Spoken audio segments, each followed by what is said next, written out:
This tutorial goes along with the in-class practice, linear equations, and their solutions.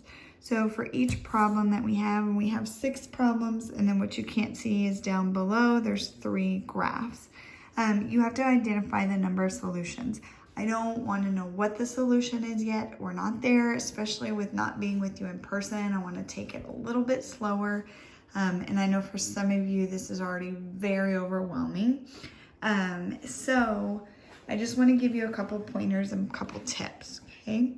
So remember that you have to use Pemdas, your order of operations, and you're going to simplify, okay?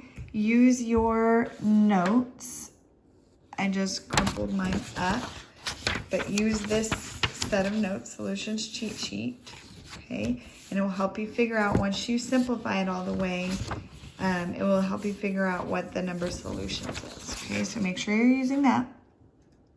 And then there's a couple things I wanted to point out. So if you look at number 3, it looks like this negative here, okay? So negative what? What number is there? Woo, hello. If you see a negative out front,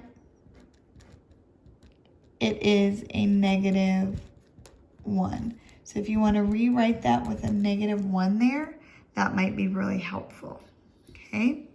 The other thing, there are 2 problems that have fractions. So here's your little review if you need it. You're still taking negative 1/2 and multiplying it by 16. Make 16 a fraction. It will be easier. 16 times 1 is 16, and 2 times 1 is 2, and a negative and a positive make a negative. 16 over 2 is actually 8, so this would be negative 8. Okay, let me do the next one with you. Negative 1/2 times 8. Make 8 a fraction by putting it over 1. 1 times 8 is 8. 2 times 1 is 2. And a negative and a positive make a negative. 8 over 2 is 4, so it's negative 4. Okay? So basically with fractions, if you have a fraction and a whole number, make the whole number into a fraction, and then you multiply the numerators, you multiply the denominators, and then reduce. Okay? Number 5, same way. So you have 1/3, and I'm going to make you do it with 12, but 1/3 times 9, make 9 a fraction. 1 times 9 is 9, 3 times 1 is 3, and 9 over 3 is 3. And then don't forget the x. Same thing here. It was negative 1/2 times 16, so this would be negative 8z. Okay, because the variable would stay attached to it.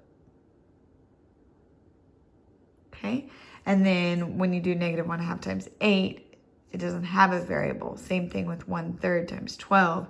There's not going to be a variable at the end. Okay, and then number 6, we have that negative out in front. So remember, that's a negative 1. So if you want to rewrite it with a negative 1 out front, you can. Okay, so hopefully those little tips will help you. And then you have 3 graphs down here that you have to tell me the number of solutions for.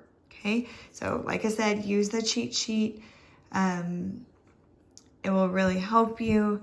And then do your absolute best on these with your order of operation rules. And hopefully those ones that I went over will help a little bit too.